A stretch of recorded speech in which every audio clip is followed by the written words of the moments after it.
tardes. Bienvenidos al foro de hepatitis C. Muchas gracias por vuestra asistencia y sobre todo por vuestra participación, porque esperamos que participéis. Esto no es una reunión unidireccional, pretendemos que aportéis vuestra visión y sobre todo que resolváis todas vuestras dudas. Me presento, soy Víctor Rodríguez, soy el vicepresidente de la Fundación Más que Ideas y me acompaña Toni Bernal, el presidente de la Federación Nacional de Enfermos y Trasplantados Hepáticos.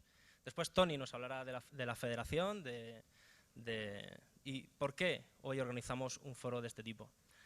A mí me toca la parte de la fundación, lógicamente. Muchos de vosotros ya nos conocéis, nos hemos reunido y algunos nos acompañasteis hace una semana en nuestra puesta de largo, en este mismo espacio, en la presentación de la fundación. La fundación es una organización que trabaja con el resto de agentes sociosanitarios con el objetivo de innovar, compartir y promover un cambio en el sector salud, siempre enfocado a mejorar la calidad de vida de las personas que conviven o convivirán con una enfermedad. Para llevar a cabo este objetivo trabajamos fundamentalmente 4 líneas de trabajo. Son campañas de apoyo y concienciación, formación, punto de encuentro y investigación social. Este foro que hoy arrancamos, este foro sobre hepatitis C, tiene 2 de esas líneas. Es un punto de encuentro porque vamos a sentar en 2 mesas de debate a diferentes agentes del sector, en este caso relacionados con la hepatitis C, y por otro lado es una actividad de formación ya que vamos a ver diferentes perspectivas sobre un mismo tema con el objetivo de contribuir a una tan necesaria educación sanitaria. Este foro lo hacemos, como decía al principio, de la mano de FENED.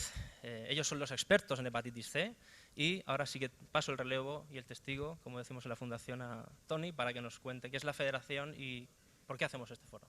Está encendido. Hola, buenas tardes. Muchas gracias por estar aquí, por acompañarnos en esta tarde, especialmente en una hora tan de siesta, ¿verdad? Bueno, la Federación Nacional de Enfermos y Trasplantados Hepáticos se lleva ya formada desde hace unos años, no es excesivamente antigua, pero sí que está creada desde el año 2004. Y su principal misión, evidentemente, es dar protección, cobertura, apoyo, información y fomentar la donación de órganos a pacientes hepáticos. Uno de los puntos importantes en los que hemos apostado ha sido por salvar un poco la situación de los pacientes con hepatitis C, porque debemos saber que suponen casi un 40% de la causa de los trasplantes hepáticos en España. Entonces, pues evidentemente, a pesar de que nosotros seguimos trabajando a favor de la donación de órganos, que es uno de nuestros objetivos principales, hemos considerado que también es importantísimo trabajar muy a fondo en lo que es la prevención, la detección y las posibilidades de curación que tenemos en este momento de la hepatitis C, como luego vamos a ir viendo a lo largo de la tarde. Sería una labor importantísima que podamos desarrollar desde la Federación, y para eso creamos un grupo, que es el grupo que se llama GAEC, que es Grupo de Apoyo para Enfermos de Hepatitis C. Yo tampoco quiero alargarme mucho. La federación pues más o menos conocida, tampoco se trata de que la conozcáis muy a fondo, sino que lo que debéis conocer es la enfermedad, lo que debéis conocer es cómo se presenta, cómo se trata, y todo esto lo vais a aprender durante esta tarde, al mismo tiempo que lo que sí pedimos, al igual que comentaba Víctor, es que vuestra participación es importantísima.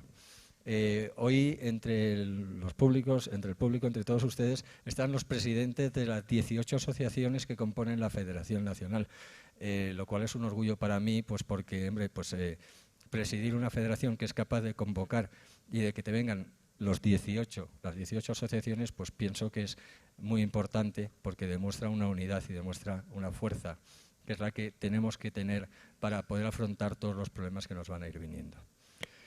Nada más, no quiero enrollarme mucho más, simplemente sí que quiero agradecer también a la Fundación Más que Ideas, porque cuando los conocimos nosotros teníamos un problema estructural, nuestra capacidad de trabajo era limitada, el tema de la hepatitis C nos desbordaba y entonces en un momento determinado pues recurrimos a la Fundación Más que Ideas en cuanto detectamos que se creaba, primero porque ya los conocíamos de aventuras anteriores, nos consta de que son pacientes que son muy implicados, que no trabajan con ánimo de lucro, sino de realmente de proteger y salvaguardar los derechos y información y dedicarse a los pacientes y para los pacientes. Y esto nos llevó a decir, vamos a hacerlo juntos, al igual que otros muchos proyectos que seguramente vamos a seguir trabajando en conjunto. Por tanto, mi agradecimiento a la Fundación Más que Ideas y mi enhorabuena, a pesar de que no pude estar el otro día, el día de su presentación, por estar en otros actos, pero sí que desearle mucho futuro. Nosotros me parece que somos su primer acto oficial en el que trabajan y en el que se desarrollan, y espero que esto sea simplemente el comienzo de una gran labor que seguro que así va a ser. Muchas gracias y buenas tardes. Bueno, muchas gracias, Tony. Ya sabes que estamos enamorados de vosotros, así que es fácil trabajar bien. Por contar un poco cómo va a ser la tarde, y aprovecho para decir que este foro se está retransmitiendo vía streaming a través de la página web de la Fundación Más que Ideas, www.fundacionmasqueideas.org. Aprovecho para saludar a la gente que nos está viendo desde casa. También se puede seguir a través de las redes sociales, que en las pantallas veréis, siempre con el hashtag, con la etiqueta #concedehepatitis, y animo a las personas que nos ven desde casa a que, igual que vosotros, participéis y siempre con la etiqueta #concedehepatitis nos hagáis llegar las preguntas, y cuando los moderadores nos den permiso, nosotros les trasladaremos a los ponentes las dudas. ¿Qué más? Bueno, esta tarde, como sabéis, tenemos 2 mesas de debate. La primera, moderada por Teresa Terrén, vocal de Fundación Más que Ideas, hepatitis C, la actualidad informativa, logros y retos. Y la segunda, moderada por Diego Villalón, que es el presidente de la Fundación Más que Ideas, hacia la erradicación de la hepatitis C. ¿Qué debemos hacer? Entre las 2 mesas tendremos un pequeño descanso de media hora, y al finalizar os animamos a que os quedéis, a que os conozcáis, y lo acompañaremos de un aperitivo saludable, sobre todo saludable. Poco más, agradecer a Bristol Myers el apoyo que nos habéis dado. Dicen que es de bien nacido ser agradecido, y hay que serlo. A los ponentes, por supuesto, por regalarnos vuestro tiempo y vuestra experiencia, que es muy importante. Como decía Tony, a las 18 asociaciones, que eso me parece, y yo que llevo un tiempo en el mundillo de las asociaciones, me parece un milagro más que un trabajo bien hecho, que seguro que lo hacéis, pero es un milagro que estéis todos aquí. Perdonad, lo leo si no lo sé, a La Sombra, Nivel 3, Sicilia Catering, Forevens, GSR98, The Special Juan, Anis y al Impact Hut por hacer posible este foro. Y por último, y no menos importante, a los voluntarios, que siempre que los llamamos están ahí y nos hacen los eventos y los proyectos mucho más fáciles. Y nada más, damos por inaugurado el foro, Doni, con tu permiso, y muchas gracias, Teresa, todo tuyo.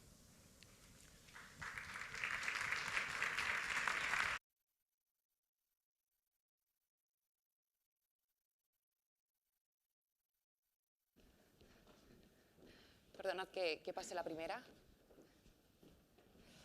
José Ángel, por favor, tú aquí. Hernán, tú allí. Daniel. Daniel, tú aquí. Ay, perdona. José Ángel, que te he quitado el sitio a ti, disculpa. Y Rafael aquí. Bueno, pues parece que ya llega nuestro turno. Buenas tardes a todos y, como decían Víctor y Tony, bienvenidos a este foro de hepatitis C. Mi nombre es Teresa, seré la persona que os acompañe en esta primera parte de la tarde y la que tendrá el placer de moderar esta primera mesa, que para mí desde luego es un placer, no solo por compartirla con profesionales como los que nos acompañan, sino también porque me gusta aprender y estoy segurísima que hoy así lo haremos. Antes de comenzar y meternos de lleno en el debate, permitidme que os cuente un par de cositas. La primera de ellas es que veréis que os estoy tratando de tú, y eso es lo que, bueno, pues me gustaría.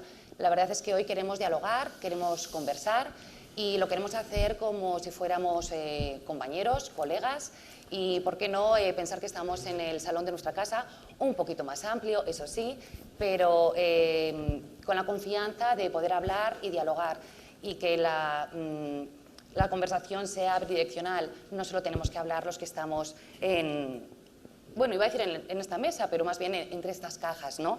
Y bueno, y en segundo lugar, para respetar los tiempos de cada uno y para que todos tengamos la oportunidad de hablar, sí que me gustaría que cuando alguno queráis hacer alguna pregunta o alguna reflexión, levantéis la mano, y yo a mis compañeros que tienen los micros les indicaría para que podáis realizar bien la pregunta. Uno, para que se os oiga bien, pero no solo en la sala, sino, como decía Víctor, a través del streaming.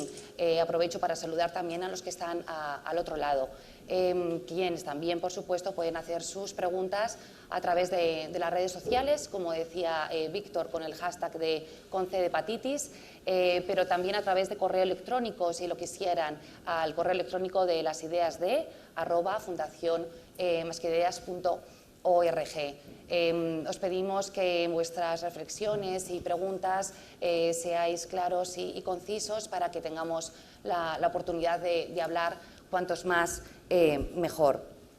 Y bueno, pues hoy estamos aquí para hablar de hepatitis C y no debemos olvidar que en España hay entre 700.000 y 900.000 afectados por el virus de la hepatitis C.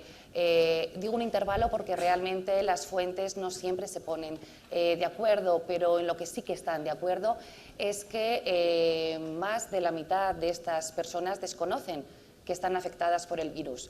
Esto, desde luego, es un dato con el que comenzar y realmente importante. Además, no debemos olvidar que muchos de los pacientes que están afectados por el VIH también están afectados por hepatitis C, así que al hablar de una enfermedad también hablamos del tratamiento de la otra. Sabemos que la hepatitis C es la causa principal de los trasplantes hepáticos, de la cirrosis y del cáncer de hígado. Qué duda cabe que con estos tres primeros puntos sabemos que es un tema prioritario de salud pública. Y bueno, no sorprenderá a nadie si hablamos de la enfermedad como silenciosa y silenciada. Se conoce así en muchos lugares. Desde luego es silenciosa porque la enfermedad cursa sin síntomas durante muchos años, se habla de 20 y 30 años. Lo que sucede con esto es que cuando se diagnostica la misma suele estar en una fase ya avanzada, pero también es silenciada y por diferentes motivos. En primer lugar, los propios pacientes no suelen hablar de su enfermedad. Todos sabemos el estigma asociado que tiene el padecer esta enfermedad y... perdón, es que me acabo de flashear con la fotografía, disculpen. El estigma que tiene asociado y lo que hace que ni siquiera en sus entornos más cercanos se sientan cómodos al hablar de la enfermedad. En segundo lugar, todos sabemos que hay una ausencia en una estrategia nacional sobre la hepatitis C. Yo esto lo considero también como un silencio, así que también silenciada por este motivo. Y qué duda cabe que tampoco la enfermedad de la hepatitis C es mediática. Es verdad que no se hablaba de ella y es que en este punto sí que hablamos en pasado. Desde hace unos meses, sobre todo desde enero de este año que ya va a terminar, se sucedieron muchas y se suceden muchas noticias sobre hepatitis C. Caen en cascada y nos vamos sorprendiendo de las cosas que vamos escuchando. He leído que hay más noticias en estos últimos 6 meses del año que en los últimos 6 años sobre la hepatitis C. Esto, desde luego, da para que hablemos y conversemos de cuál ha sido este fenómeno. Hemos hablado, o hemos leído, perdón, en estas noticias muchas cuestiones sobre nuevas medidas, de la problemática quizá del acceso a fármacos, de nuevos conceptos, de los fármacos coste-efectivo, se ha dado voz a los pacientes y, bueno, también tengo que decir que a veces se ha utilizado la hepatitis C como una herramienta de presión y de uso político y estarán de acuerdo conmigo que a veces los debates se han convertido en más económicos que sanitarios. Por eso creo que hoy es necesario un foro como este y me alegra ver que la sala está desde luego tan llena. La cobertura informativa también es cierto que no es solo de los medios de comunicación. Creo que todos somos responsables, todos los diferentes agentes, de hablar de una correcta información, en este caso sobre la hepatitis C, y por eso hoy nos acompañan personas que representan diferentes perspectivas y diferentes puntos de vista. También hay diferentes formas de comunicar. Por supuesto, están los canales tradicionales, prensa, televisión, radio, Pero ¿qué ocurre ahora con las nuevas tecnologías? Es verdad que la información ahora también es inmediata y la cuestión es que muchas veces se espera también una respuesta inmediata y no siempre es así. Además, noticias tan rápidas pueden crear alarma. Es una de las preguntas que desde luego hoy plantearemos, porque el informarse no solo es necesario para conocer los hechos que tienen lugar, también es importante para la ciudadanía conocer y tener buena información, porque necesitamos también evaluarlos y poder valorarlos. Solo de esta manera todos juntos podríamos participar de forma activa en la enfermedad y también en el proceso. Está claro que a golpe de clic tenemos muchos conocimientos. No, tenemos información, pero con eso no se adquiere el conocimiento. Por eso la información tiene que ser escrupulosa cuando hablamos de temas de salud. Y para ello, lo que les decía, qué mejor que contar con los contertulios que hoy están conmigo y con ustedes. O bueno, con vosotros, que antes he dicho que se iba a tratar de tú y no voy a ser yo la primera en no hacerlo. Permitidme así que os presente a las personas que nos van a ayudar a analizar la difusión de las noticias que han acontecido relacionadas con la hepatitis C y a reflexionar también sobre la repercusión de esta información, ya no solo en la esfera sanitaria, sino también social. Así que, empezando por mi izquierda, les presento a Emilio de Benito, periodista en El País. Muchas gracias por estar aquí, gracias a vosotros. Emilio. A mi izquierda, el doctor Rafael Bañares, hepatólogo en el Instituto de Investigación Sanitaria Gregorio Marañón e investigación también en el Ciberet. Muchísimas gracias, Muchas Rafael. Gracias. Buenas tardes. A mi derecha, José Ángel Sánchez, presidente de ADEMPRA, tesorero de FENET y también coordinador del grupo GAEC, que antes Tony también nos mencionaba. Muchísimas gracias por estar aquí y venir desde Murcia. Gracias por invitarme. A su derecha está Daniel Gil, responsable del área social de farmacéutica. Muchísimas gracias por acompañarnos hoy. Y en el extremo derecho, Hernán Díaz, coordinador académico del Magíster Online de Comunicación y Salud de la Universidad Complutense de Madrid. Pues ahora nos toca el turno de hacerles preguntas y si os parece bien, voy a comenzar yo a plantearles una de ellas. A partir de ahora, si alguien quisiera intervenir o quisiera hacer una reflexión, por favor que no lo dude, porque solo así se haría rico el debate de hoy. Y yo os voy a plantear una pregunta, y es que es verdad que todas las noticias que nos han ido llegando, se puede decir a lo mejor que han creado una alarma social o que hace que estemos en alerta. No sé si es una realidad que existía y no se contaba, o a lo mejor se han precipitado demasiados los acontecimios. No sé quién de vosotros querría comenzar. No sé si Emilio... Por ejemplo, Perfecto. por alusiones todo el rato. No me lo tomes así en absoluto, ¿eh? Como te decía antes, yo a estas sesiones les llamo las sesiones del pim pam pum, porque siempre me toca recibirlas por todos lados. Pero bueno, vamos a intentar. Comentaba antes Teresa, en 6 meses ha habido tantas noticias sobre hepatitis C como en 6 años. ¿Y eso es bueno o malo? Quiero decir, yo siempre que estoy con asociaciones de pacientes pasa lo mismo. Si no se habla de ellos, malo, pero si se habla mucho, también es malo. ¿Cuál es el punto intermedio? Lógicamente, ahora era cuando había que hablar. Yo creo que además los medios que más se han ocupado de la situación que ha habido este año con la llegada de los nuevos medicamentos y el problema que había para el acceso han sido principalmente, por lo que yo he visto, en medios de televisión La Sexta, en radio La SER les ha dado mucha caña y en periódicos El País ha dado mucho margen sobre este tema. La idea era, digamos, que ayudar o presionar para que estos medicamentos se hicieran accesibles antes. Lo que pasa es que había un problema que desde los medios de comunicación no se podía resolver, que era el tema del precio. Es lógico que hablemos de economía, porque el otro ya estaba contado. Ya habíamos contado que llegaban unos medicamentos que en una combinación eran un tratamiento completamente novedoso, distinto, que no había que usar el interferón, que se podían evitar esos efectos adversos, que tiene unas tasas de curación mucho mayor y además para todos los genotipos. Pero eso ya estaba contado. ¿Y cuál era el problema ahora? Pues el problema era gente como el caso este que hubo en la puerta del Ramón y Cajal, me parece, de la señora que se pone en huelga de hambre porque su marido está dentro y está esperando uno de estos tratamientos, y eso era el tema. Entonces, ¿esto crea alarma? Pues no lo sé. Quiero decir, si no hubiera los medicamentos y no los contáramos, ¿estaríamos creando alarma? Es que, ¿cuál es el punto Exacto. ¿Cuál es el punto de equilibrio, ¿no? Ahí. No, como tú dices, es bueno o es malo, ¿no?, que en 6 meses haya habido este volumen de noticias, pero bueno, sí que es un buen fenómeno para quizá comentar. No sé si alguno... Sí, yo, Daniel. utilizando el mismo punto de partida que Emilio y empezando desde el acuerdo para terminar divergiendo, yo estoy de acuerdo en que es quiero creer que él sugería que es una buena noticia que en 6 meses haya habido más información sobre la hepatitis C que en 6 años. ¿Por qué?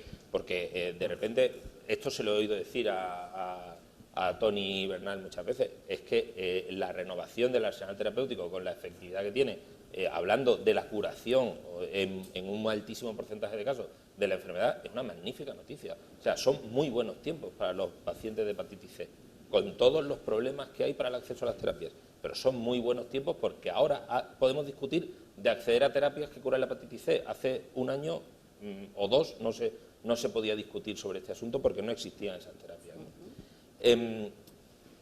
Claro, Emilio efectivamente comentaba que después de hablar, cuando damos por supuesto que esas terapias van a llegar, hablamos de una información ya no tan sanitaria o científica como económica, ¿no? Emilio ha utilizado la palabra coste. Yo, claro, representando a la industria farmacéutica, prefiero hablar de valor. Se habla de gasto cuando yo prefiero hablar de inversión. Yo no, desde el sector farmacéutico entiendo que es preferible hablar de inversión, y lo hago con datos en la mano. Durante el verano y en estos últimos meses, no sé si se generalizó, pero yo tuve la sensación de que se hablaba del medicamento de los 100.000 euros. Se hablaba de un tratamiento que tenía un coste o un valor de 100.000 euros. No sé si esa información procedía de fuentes interesadas, o era una estrategia de algunos actores dentro del proceso de acceso del medicamento al sistema sanitario español, pero no era verdad. No es un tratamiento de 100.000 euros. Es un tratamiento que en Estados Unidos se ha puesto a la venta por $100.000, que con el tipo de cambio son 70.000 euros. Y que en el mercado europeo los tratamientos suelen costarle a los sistemas sanitarios un 60-70% de lo que cuestan en el mercado americano, que la regulación es mucho más liberal que en los sistemas sanitarios europeos. Con lo cual ya estamos hablando de un entorno de 40 a 45.000 euros. En Francia, uno de los tratamientos de los que estamos hablando ha sido aprobado recientemente por 41.000 euros el tratamiento. Y a mí me consta que en España hay varias opciones. Una de ellas, el tratamiento se ha aprobado en torno a los 25.000 euros, y la otra, que tiene un acuerdo extraño de tope de gasto en función de la población atendida y tal, se situará también entre 25.000 y 30.000 euros. Fijaros la diferencia que estamos hablando de unas magnitudes tremendas, que lo reconozco, pero claro, es que es un medicamento de una eficacia tremenda, que estamos hablando de altos porcentajes de curación de una enfermedad que era mortal hasta hace poco. Con todo y con eso, hablando de dimensiones tremendas, estamos hablando de una tercera parte o incluso menos, de la cantidad que durante todos estos meses de debate mediático se ha dado por buena. Si se me permite, yo creo que es muy importante, no es que sea bueno o malo que haya mucha o poca información, sino que esta información sea ajustada y abarque no solamente un aspecto, porque hemos hablado de gasto 2 de nosotros en este momento, y realmente el escenario de la enfermedad hepática por virus C es un escenario heterogéneo. Has hablado de un hecho muy relevante y después de una connotación muy tremenda de la enfermedad. Y me explico. Una cosa es que este tipo de tratamientos, que no es uno solo, sino la combinación de varios fármacos, que eso es muy importante destacarlo también, no es el fármaco milagroso, sino combinaciones de fármacos que son capaces de producir la curación virológica de la enfermedad y no siempre la curación de la enfermedad hepática. Y esto es muy importante destacarlo porque todas las enfermedades virales del hígado tienen un doble componente. Uno, el agente infeccioso que la causa, en este caso el virus C. Y otro, el daño que éste haya podido producir al hígado. Y es un espectro extremadamente heterogéneo. De tal manera que hay pacientes en los cuales la eliminación de la enfermedad viral puede no tener influencia en la historia natural de su enfermedad. Y hay otros pacientes en los que obviamente impacta de manera muy importante en la historia natural de la enfermedad. Y los pacientes que se ponen malitos, y conozco algunos de la sala a los que he tenido ocasión hasta de tratar, han tenido una vivencia heterogénea de su enfermedad. Por tanto, es muy importante que la información sea rigurosa y sea acertada con respecto a la historia natural de la enfermedad. Y este es un concepto muy importante. ¿Debe haber información? Por supuesto. Debe ser buena información.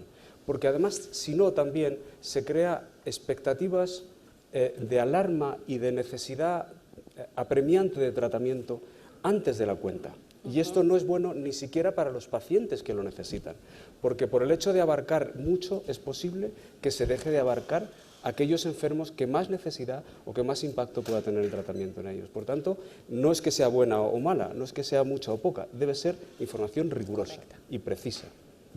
Bueno, yo realmente la hepatitis C hemos pasado en información, lo que se refiere a información del cero al infinito en 6 meses, pero sin estaciones intermedias. Hay informaciones que están bien detalladas, muchas de ellas son, en principio pueden ser que sean interesadas, otras sesgadas, y eso para mí tiene un nombre. Cuando hay una información dicha desde la ignorancia, pues puede ser una persona ignorante la que informe, y otras informaciones que, sabiendo lo que se está diciendo, no se completa la información o se obvia parte de esa información, y eso tiene un nombre bastante más difícil de decir, por lo menos en este foro. Se sucede con esto que se tiene que ser mucho más riguroso a la hora de informar, sobre todo para no crear las expectativas en los pacientes y no generalizar en todos los pacientes. Afortunadamente, en los pacientes de hepatitis C, que hasta hace unos años estábamos en una habitación cerrada, sin ningún resquicio de salida, pues ya empezamos a ver con la primera triple terapia, los primeros resquicios de poder salir para el genotipo 1, y afortunadamente hoy tenemos una batería de tratamientos que se pueden utilizar. Pero hay que contarlo todo. Todo, y cuando digo todo, pero con rigurosidad. Tú lo decías, o sea, el paciente es el centro de este sistema y es el que más necesidad de tratamiento tiene y es el que más ansiedad se le crea. Por lo tanto, o nos ponemos las pilas en que la información sea veraz, o realmente estamos poniendo en situaciones muy delicadas a muchos pacientes. Bajo mi punto de vista, todo no vale. Aquí todo no vale. No se puede utilizar determinadas herramientas, tú lo decías al principio, para hacerse un hueco en el ámbito político, sobre todo poniendo sobre la mesa no solamente medias verdades, sino mentiras. De forma que en algunos pacientes van al médico, y yo he vivido casos, compañeros míos, que han puesto al médico contra la espada en la pared, porque es que yo quiero que me pongas esto o aquello. Porque realmente es que a mí, yo he leído en el periódico, yo he oído en televisión, yo he visto en internet, claro. O la información es clara y precisa, no se obvia nada, se explica cada cosa para lo que va. En eso también tiene mucha culpa la administración, que duda cabe, porque tampoco da la información tan de continuo, lo da muy poquito a poquito y muy espaciada en el tiempo. Y eso va creando, primero, la necesidad de informar y, segundo, la necesidad de recibir esa información. Nosotros como pacientes somos los más interesados en recibir información, pero sí demandamos información muy veraz y, sobre todo, muy clara, muy aclaratoria para no poner a los pacientes en esa tesitura. Yo un momento antes de que intervenga Hernán quería matizar, creo que estamos todos de acuerdo, pero bueno, cuando demandamos información veraz y rigurosa, entiendo que no es responsabilidad, o no es solo responsabilidad de los medios, sino también de los emisores de la información. Claro, la administración sanitaria, las compañías farmacéuticas, los profesionales sanitarios, las propias asociaciones de pacientes, porque muchas veces los medios solo son transmisores de esa información. Puede estar más o menos filtrada, con mayor o menor conocimiento de causa, pero muchas veces el problema está en el origen de la información. Disculpa. Sí, pero bueno, viene al caso porque precisamente lo que dice Daniel, yo creo que en este caso y en casi todos, la información siempre tiene diferentes dimensiones.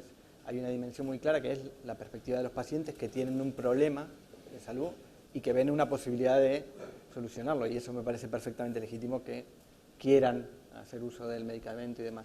Pero evidentemente detrás hay un montón de intereses de la administración, de la industria, del sistema sanitario, que al final hay que poner en común y tratar de buscar un punto para ir adelante. Y creo que en términos de comunicación, yo estuve mirando un poco la información que ha salido en estos meses y bueno, podrá haber casos en que no ha sido del todo rigurosa e interesada, y yo creo que sobre todo ha sido porque no ha sido tratada por periodistas de las secciones de salud, sino que ha pasado a ser casi un tema económico o de política, y ahí claro, el sesgo que tienen es otro. O sea, aquí afortunadamente en España, lo puedo decir con todo orgullo, tenemos una Asociación Nacional de Informadores de Salud que tiene muchísima gente capacitada y con muchos años de experiencia y que sabe lo que hace en estos temas. Así que no creo que venga por ese lado, sino más por la cuestión política. Y en eso sí creo que es donde ha habido los problemas de comunicación, que es que cada gente haya defendido lo suyo, pero no ha habido nadie que haya sentado en una mesa a todos para ver cómo se sale adelante. Yo creo que aquí en España sí hay ejemplos bastantes de estrategias y de ámbitos donde se ha podido evolucionar mucho a través de diferentes plataformas o de mesas en las que se han sentado muchas personas. Y hay casos como puede haber sido en el tema del tabaco, el Comité Nacional para la Prevención del Tabaquismo, o como ha sido en el tema de accidentes de tráfico, el mismo Ministerio del Interior, sentando en una mesa a todos los actores y coordinando. Y aquí lo que no ha habido es eso, porque desde la Administración se ha adoptado una especie de modo frontón, o sea, yo devuelvo todo lo que me tiran, cuando posiblemente lo que hubiera sido más razonable es haberlos sentados a todos y plantear todas estas cuestiones que están diciendo, que los medicamentos sirven para algunos pacientes, para otros no, que hay una limitación evidente que es el coste de los tratamientos y que de alguna forma hay que negociar con la industria y llegar a un acuerdo. Es que eso es lo que no se hizo y eso creo que es el punto de la comunicación que falló más claramente. Sí, además... Si me permitís un momento, yo estoy de acuerdo totalmente contigo, pero si hacemos un poquito de memoria y hablamos de, concretamente, uno de los medicamentos, que es su periodo de puesta en marcha, aprobación de precio por la Agencia Española del Medicamento, Sofosbuvir, que fue literalmente un embarazo, o sea, 9 meses, lo digo por lo de los 9 meses, las informaciones que llevaban nos hicieron a los pacientes ponernos en fila india pidiendo saltarnos prácticamente todos los protocolos, porque las expectativas que se creaban vía comunicación eran tan grandes que hay pacientes, o hemos habido pacientes que no hemos sabido, o no hemos podido, o no hemos tenido la capacidad de decirle al especialista, es que tú eres quien tiene que tratarme, tú eres quien tiene que saber lo que tiene que ponerme.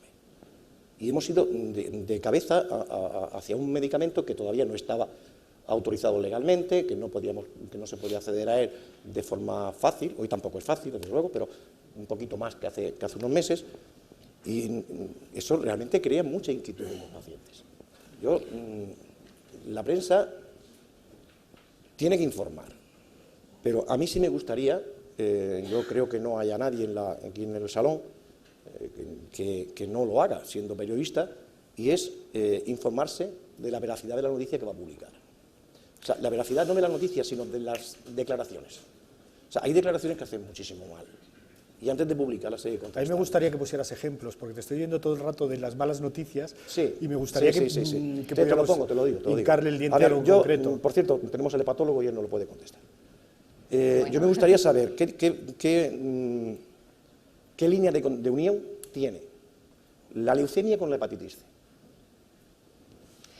Estás hablando de un caso concreto que hubo, el hepatólogo nos podrá responder. No, yo simplemente digo... Bueno, realmente es un aspecto extremadamente marginal de la enfermedad hepática por virus C. La asociación del virus C con el tejido linfoide, con los linfocitos, es clara, porque el virus C tiene una marcada predisposición a proliferar en los linfocitos, que son células de la sangre que se encargan de mecanismos defensivos.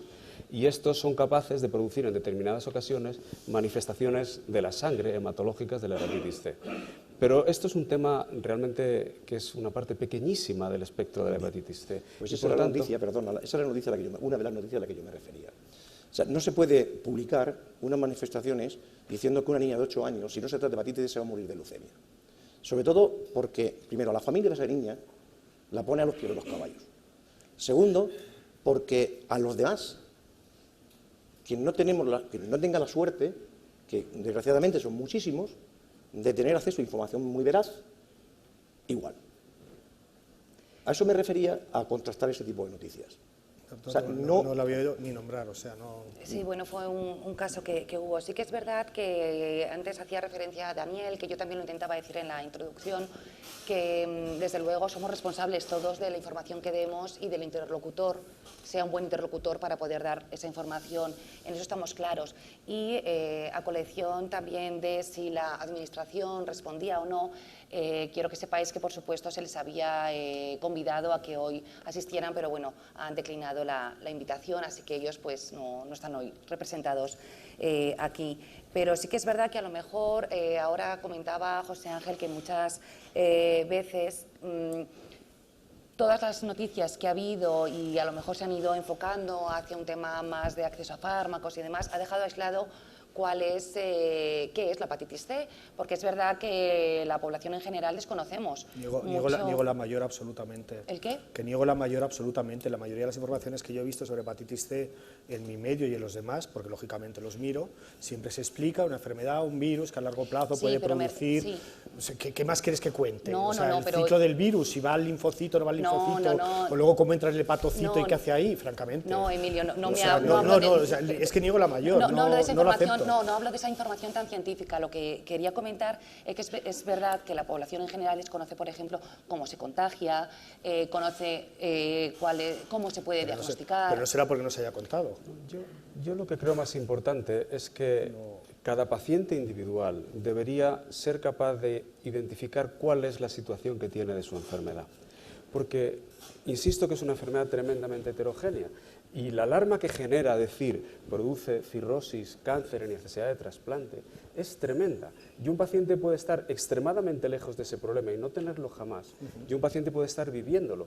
Y los dos son hepatitis C. Sí. La hepatitis C necesita un apellido, que es el estadio de la enfermedad en el que se encuentra. Y esto es crítico, pero no es crítico por parte de los medios de información, que ya lo ponen y hay a veces... Pues siempre ponemos que a largo plazo produce, pero esto claro, cada uno está en un estadio de... Claro, a lo que iba con esto es que sería responsabilidad de la Administración fundamentalmente ser capaz de evaluar a escala poblacional cómo está realmente la enfermedad en este momento, porque esto les permitiría abordar de manera mucho más precisa la estrategia de tratamiento y el coste de tratamiento. Yo creo que el verdadero error que ha habido en comunicación, y eso sí que es verdad, es que el hecho es el hecho, es decir, estas combinaciones de medicamentos en sus ensayos clínicos tienen tasas de curación por encima del 90%.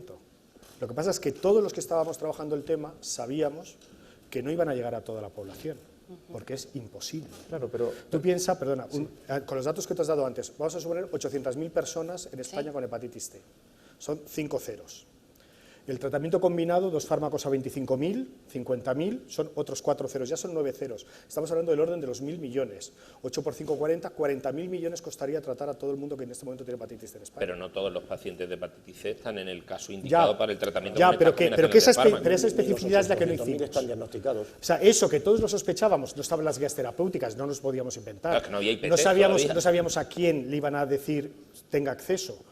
Pero sí que todos sabíamos desde el principio que desde luego no iba a ser para todo el mundo, que tenía que ser para la gente que estuviera en estados muy avanzados de lo que fuera, o precirróticos o cirróticos o trasplantados reinfectados o que ya estuvieran en estado esperando un trasplante y que al resto, por 1000 motivos, no les iba a llegar. Y daba igual cómo se pusieran, daba igual las veces que fueran al médico a decir yo quiero que me pongan esto, porque no le iban a ofrecer la ribavirina y el interferón. De todas maneras, por ejemplo, con respecto a la información, hablamos de ahí hemos fallado. Cifras de curación de la hepatitis C por encima del 90-95% con las combinaciones actuales. Pero, por ejemplo, estas cifras no se conocen en determinados colectivos de pacientes con fases avanzadas de la enfermedad. No hay estudios en enfermos con enfermedad hepática descompensada con estas combinaciones de fármacos. Y leemos en la prensa que estos enfermos tendrán también esas cifras. No lo sabemos. Es seguro que van a tener cifras de erradicación del virus C y no sabemos, insisto, si curación de la enfermedad hepática muy por encima del actual, que es 0, porque no se pueden tratar con las combinaciones basadas en interferón. Pero este colectivo de pacientes, que es el que se está empezando a tratar, estamos entrando en un terreno de incertidumbre, porque realmente no sabemos cuál es el porcentaje de curación. A eso voy con lo de la información. Se va a empezar, y se está empezando con toda la legitimidad del mundo, a tratar este tipo de pacientes en un terreno de un cierto grado de incertidumbre. Porque los datos que hay en la literatura y los que están produciéndose parece que son extraordinariamente favorables, no son del 90 ni del 95% con bastante probabilidad.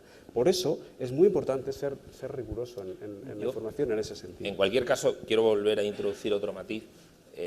No me corresponde porque ya no ejerzo en un medio como Emilio, pero lo he hecho.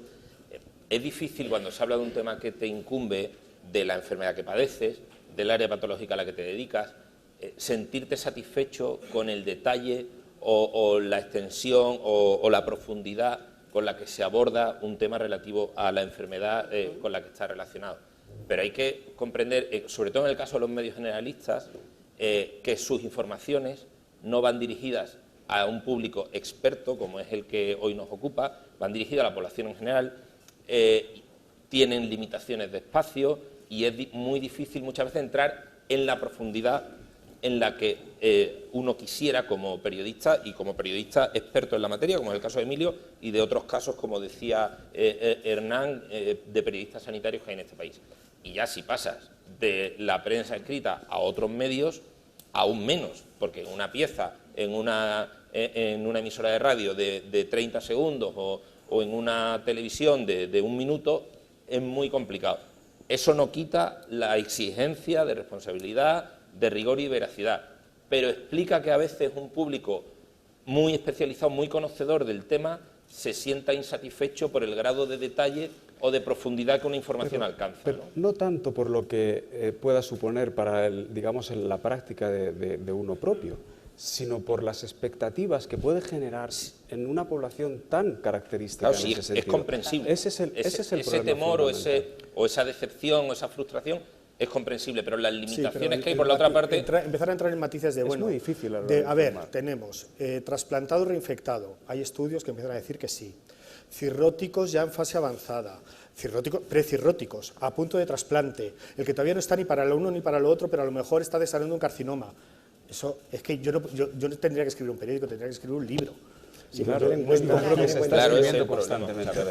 ten en cuenta, perdón, que la mayor parte de los pacientes de hepatitis C, yo lo decía antes, no tienen acceso a la información que podemos tener las personas que estamos o bien en esta sala o los que nos dedicamos a esto de forma altruista, como en el caso de la Federación Nacional de Enfermos de Trasplantados Hepáticos. ¿Qué sucede? Que lo que se llega es una información general. Claro. Y esa información general, Emilio, lo que hace es que ¿y yo por qué no? Ah, no, yo voy a ir al médico. Eso es lo que genera ansiedad. Claro. O sea, realmente yo no estoy diciendo que tú en tu periódico o que cualquiera que escriba pues vaya a decir no, porque esto sí, esto no, que sea tal. No, simplemente creo que hay que tratar con bastante más tiento, con mucho más cuidado en determinado tipo de informaciones, porque todo el que lo lee, todo el que lo escucha, sobre todo, yo creo que, y reconozco, partiendo de la primera base de que para mí el ordenador va por una parte y yo voy por otra, nunca me hace caso, soy bastante topo. Internet en este tipo de casos puede ser una herramienta absolutamente demoníaca. Es decir, por información que te llega, porque yo tengo puesto las alertas en Google de hepatitis C. Si yo me hago un listado de lo que yo leo en Google, me tenía que haber tirado por el balcón. Yo tengo hepatitis C, estoy trasplantado 9 años y medio. Tengo genotribo 3, con lo cual estoy con perdón bastante más jodido que mucho más. Porque ni puedo poner Simeprevir, me han denegado el Daclotazvid, por lo tanto me tengo que poner interferón y sulfobuvir. Chicos, y habrá que tirar para adelante, pero tendremos que saber claramente dónde vamos. Sí, y la prensa sí tiene ese nivel de responsabilidad que nosotros le pedimos. Por eso que yo decía que yo creo que nos equivocamos, o sea, que faltó siempre decir esto no va a ser para todo el mundo, ni muchísimo menos. Primero por cuestiones clínicas, como tu caso. Claro. Pero segundo, es que daba igual, es que aunque tengas todos los requisitos, no te lo van a dar. Mientras no estés precirrótico o a punto de trasplante, no te lo van a dar en este momento. No, afortunadamente. Porque no hay quien se gaste, no hay forma de que alguien se gaste, me da igual, quita en vez de 40.000 millones que nos salía la cuenta de antes, para tratar 800.000, es que tratar a 1.000 serían 400 millones de euros. Y dile a las administraciones en este momento que saquen 400 millones de euros para tratar. Pero es que estas cifras tú no se las puedes decir a los pacientes. Disculpe un segundito, que si quiere le acerca a mi compañera el micro para que pueda participar. Mira, cuando se habla... Levanten la mano y les pasará mi compañera el micro para que puedan hablar.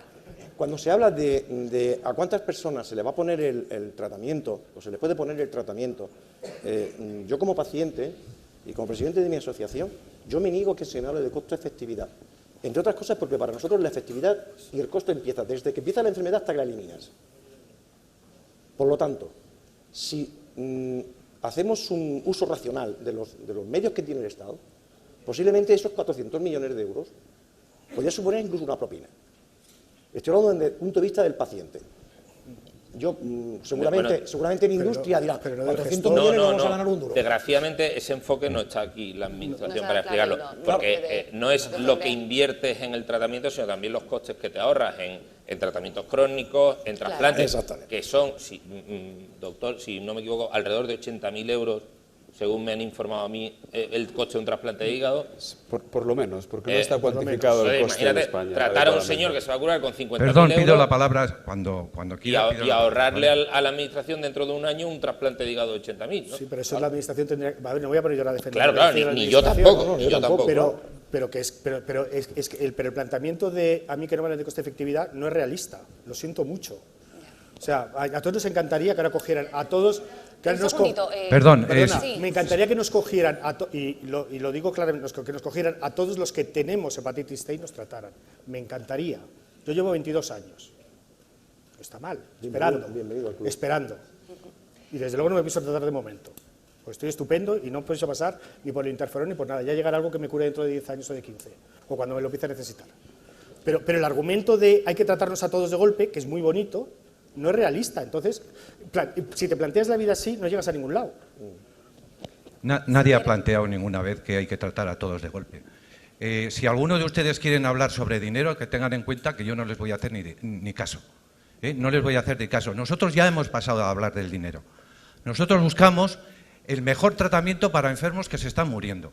Buscamos el mejor tratamiento para personas que se pueden librar de un trasplante y no les quieren dar ese tratamiento. No me hablen de dinero, por favor. No somos borregos, cutos, a los que se les puede hablar de otra manera. Nosotros somos seres humanos, y a los seres humanos hablar de dinero cuando se están jugando la vida me parece terrorífico. Segunda cuestión, cuando usted habla de que los enfermos deben conocer su enfermedad, en esa cuestión los hepatólogos tienen mucho que hacer. Ustedes tienen mucho que hacer.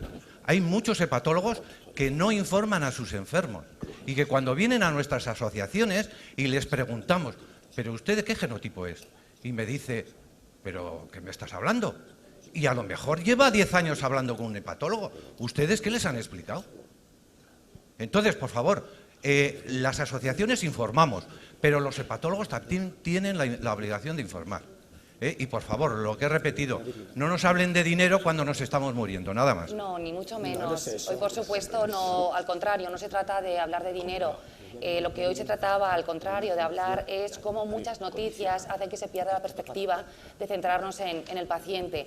Y eso es lo que nosotros hoy queremos dejar, por supuesto, en el centro del sistema, que es donde tiene que estar. En absoluto hablamos en términos económicos, al contrario.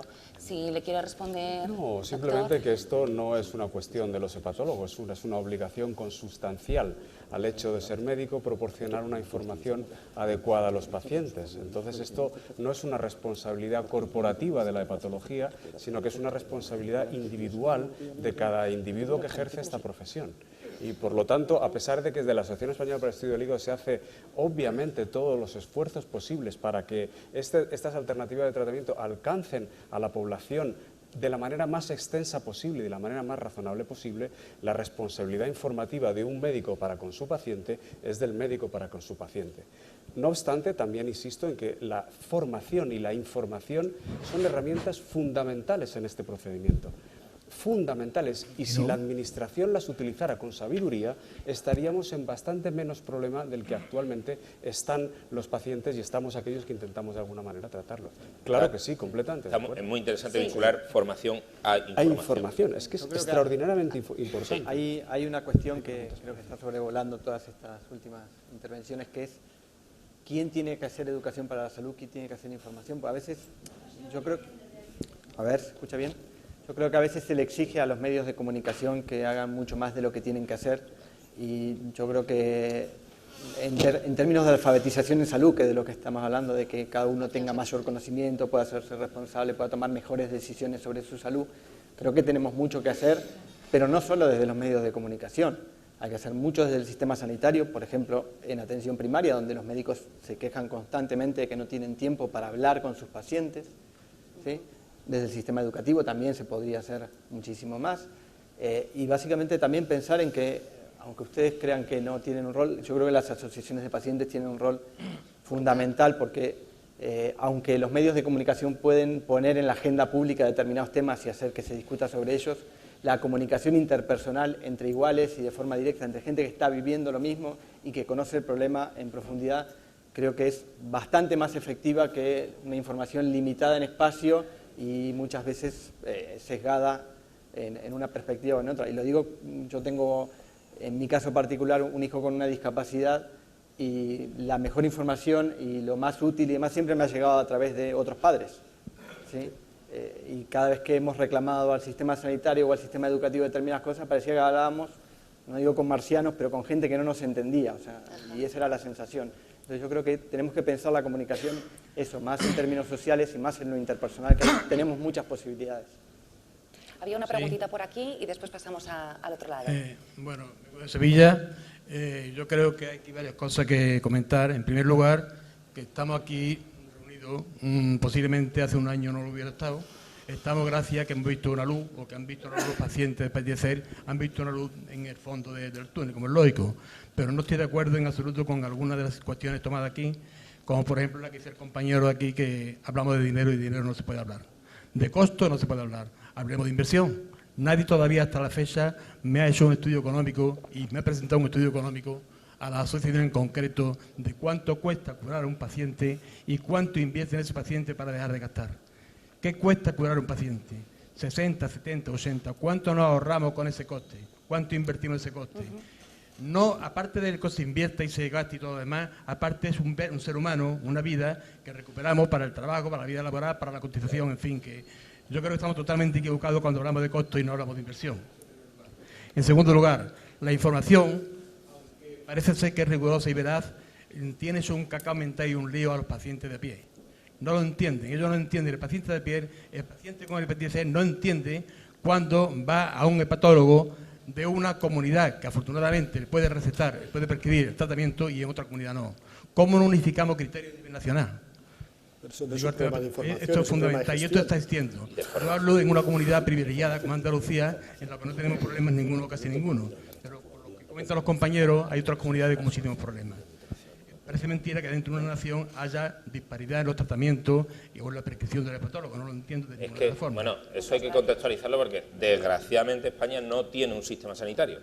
Tiene 17 sistemas sanitarios distintos. Bueno, en todos contra eso habría que trabajar, habría que luchar, porque es incomprensible cómo dentro de España tú te curas porque vive la comunidad X y yo no me curo porque vive la comunidad Y. Las asociaciones de pacientes de cáncer hablan mucho de cómo te determina el acceso a los tratamientos del código postal en el que vives. Y en el caso de la hepatitis C ocurre algo parecido. Por eso estamos aquí. Eso es así, es un hecho. Podemos discutirlo, pero desgraciadamente no están aquí ni representantes de la Administración Central ni de las comunidades autónomas para ofrecer alternativas. Pienso que es un error el que no estuvieran aquí representando la Administración. Sería fundamental. Yo te digo una cosa, que había un sistema que desde FENET, tú sabes que lo estamos pidiendo desde en los últimos 8 o 9 años, que es un plan nacional contra la hepatitis C, de obligado cumplimiento y además posicionado económicamente por la Administración Central. De manera que ninguna administración territorial puede hacer lo que le da la gana, porque le llega un IPT y te la varían como le da la gana cuando realmente es de obligado cumplimiento por ley. Hacen después lo que quieren. No hay ninguna estrategia nacional de las que están aprobadas con dotación económica. No, son orientaciones y cada comunidad autónoma hace lo que le da la gana. El plan nacional son orientaciones y a veces se está pidiendo ese plan nacional, durante los últimos 8 años que yo recuerde, desde nuestra federación, a la que tú como presidente de Sevilla perteneces. Ahora parece ser que alguien se le ha encendido la bombilla y sí, por indicación de Antonio Bernal, van a presentar en el Congreso una iniciativa para crear un plan nacional contra la hepatitis C que la van a integrar dentro del plan nacional contra el SIDA. Ahí particularmente como si la quieren meter en un calcetín. Mientras se haga realmente como si la quieren metérmela en un calcetín. Que esté dotada y que las comunidades autónomas estén obligadas, como están obligadas en otras muchas cosas, que aunque tengan las preferencias en su poder, para poder llegar a hacer equitativo el tratamiento. Yo no puedo ir a empadronarme a Navarra, por ejemplo, viviendo en Murcia. Para curarte, exactamente. O sea, pero eso es algo que le echamos en falta en la información. Pues oye, pues posiblemente, pero seguramente que Emilio dirá, joder, es que entonces, como decía, tengo que escribir un libro. No, yo espero que me deis el mapa. Decidme en qué comunidades se está dando y en cuáles no. Ya veréis como alguna noticia. Entonces, si hay para escribir un libro de sobra, claro, por supuesto. Eso es facilísimo. Sí, del cáncer sacamos una cada año. Sí. Bueno, sí. Porque los del cáncer lo tienen muy bien organizado y sacan el mapa de qué falta, qué no falta, dónde se trata mejor el no sé qué, dónde se trata peor. No es que le di la información a Emilio, que fantástico, pero es que si sacáis una nota de prensa diciendo las inequidades territoriales en el tratamiento de la hepatitis C, en esta comunidad autónoma se dan estos tratamientos, en estas no lo saca el país, lo saca todo el mundo. Bueno, también, no sé si tiene alguna otra preguntita. Sí, no, era el tema con respecto a la autonomía y lo nacional. Tuvimos una reunión con la consejera de Salud de Andalucía y posiblemente nos mintiera, pero nos decía que había habido un documento a nivel nacional y que había llegado a todos los hospitales para unificar el criterio. Sí. No sé si será cierto o no será cierto. ¿Ese documento existe a nivel nacional? Sí, sí. ¿Sí o no?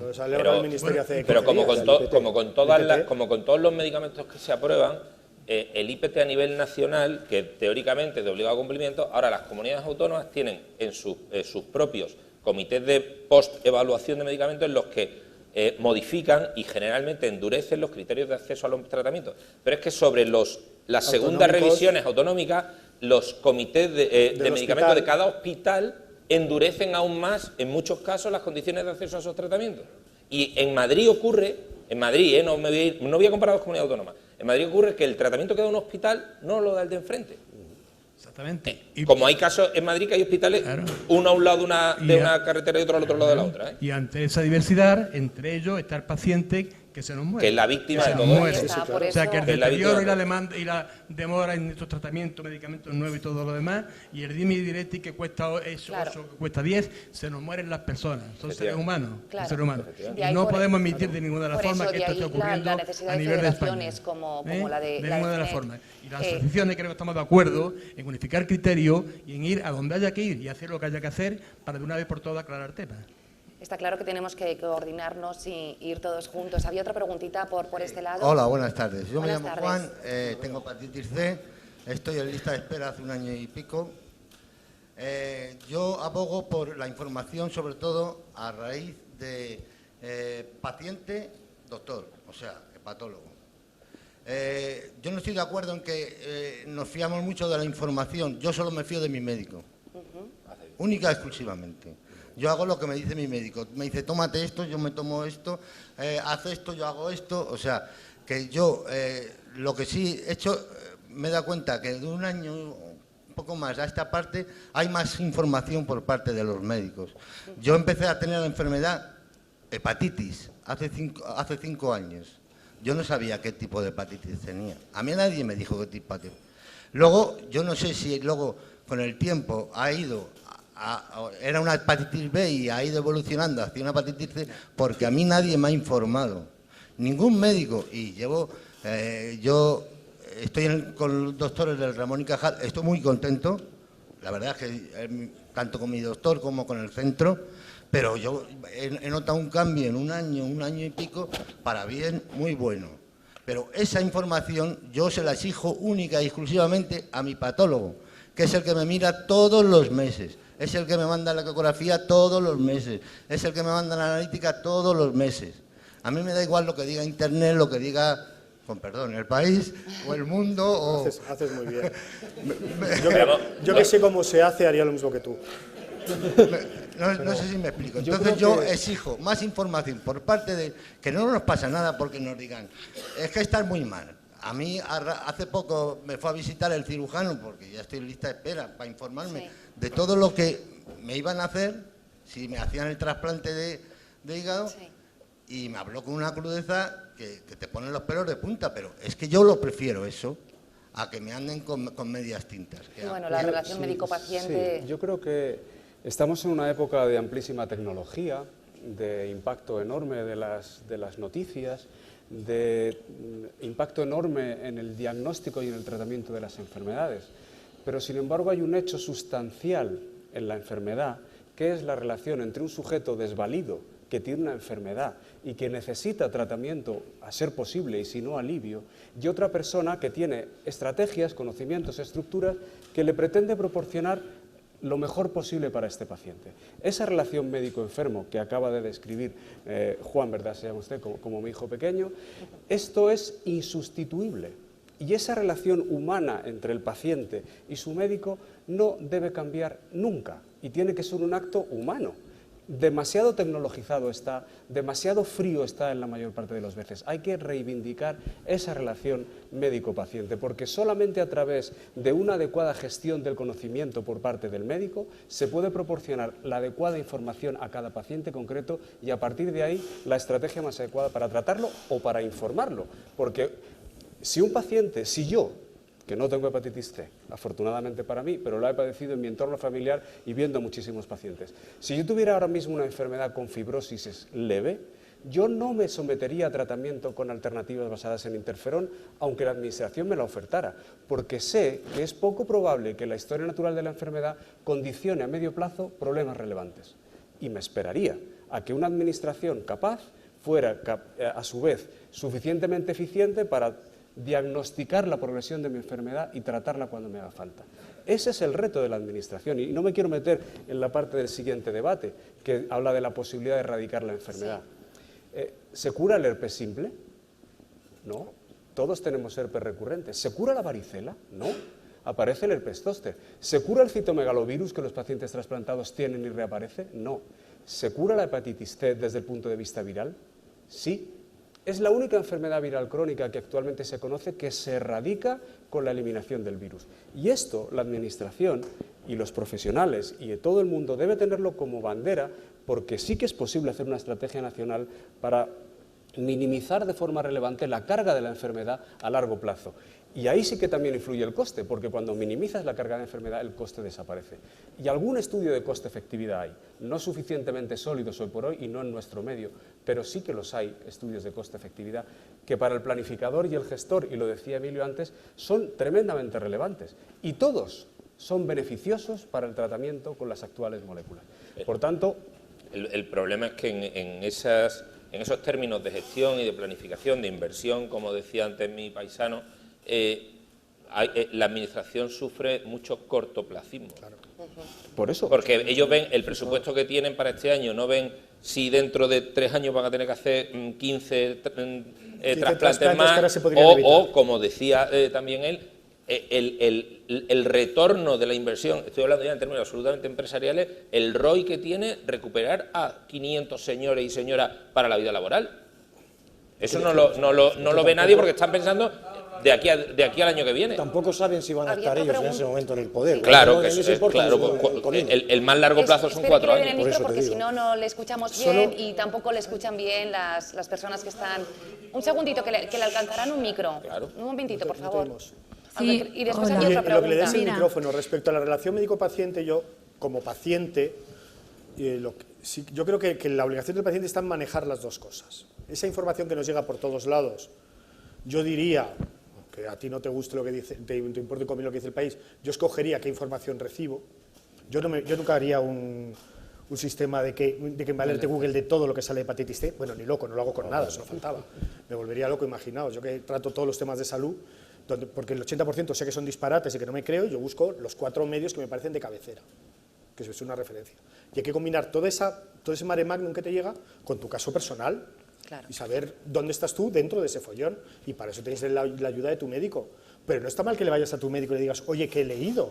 Con el periódico o con un enlace de internet. He leído, he oído, he visto en la tele, oye, yo en esto como estoy. Esto no está mal. Eso me parece, vamos, si yo fuera médico me gustaría que mis pacientes fueran así. Pero que el paciente sepa, que el paciente sepa algo o tenga alguna noticia que haya podido leer y vaya al médico y le diga, oye, mira, que he leído esto, y que el médico tenga esa empatía que tú hablabas antes, esa unión con el paciente, de esperarlo con la sonrisa puesta, porque realmente esta enfermedad no es para encima de todo encontrarte un sieso detrás de una mesa o un despacho, porque encima de todo que estás jodido, te viene un tío con mala pipa, pues sinceramente te pones peor.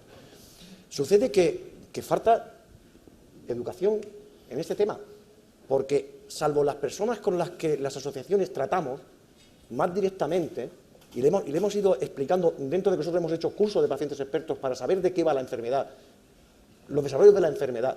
No somos médicos, por tanto no vamos a hablar ni de si se te van a ir los leucocitos o se te va a ir no sé qué historia, porque yo como no sé, de lo que no sé, no entiendo, no hablo.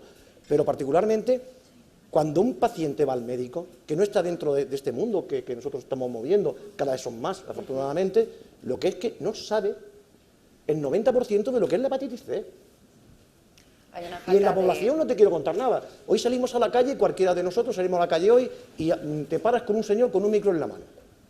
Y le dices, ¿usted besaría una niña con una chica con hepatitis C?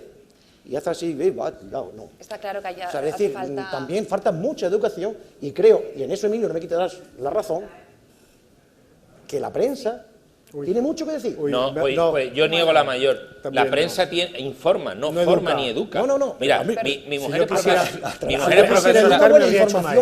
es profesora de secundaria y dice, yo a los alumnos los formo, no los educo, se educan en su casa. Los medios informan. La formación, la educación en la salud la hacen los médicos, los centros de salud, las asociaciones de pacientes, la administración sanitaria, pero no los medios de comunicación inciden, pero no es su responsabilidad. Perdonadme un segundito, que hay varias preguntas en la sala y también querríamos escucharlas. Es que, perdonadme, o sea, este debate me parece estupendo, pero es que yo creo que las personas que realmente o somos o tenemos un familiar afectado en estado más bien grave, queremos ver una resolución a todo esto. Yo de verdad, hablar de números, como ha dicho este señor, hablar de si la información, de si tal, queremos saber realmente cuánto tiempo se va a tardar en dilucidar, tratar por lo menos a personas que están esperando esa medicación, porque esta medicación salió, si no lo he entendido mal, en enero, el IPT se ha publicado en noviembre.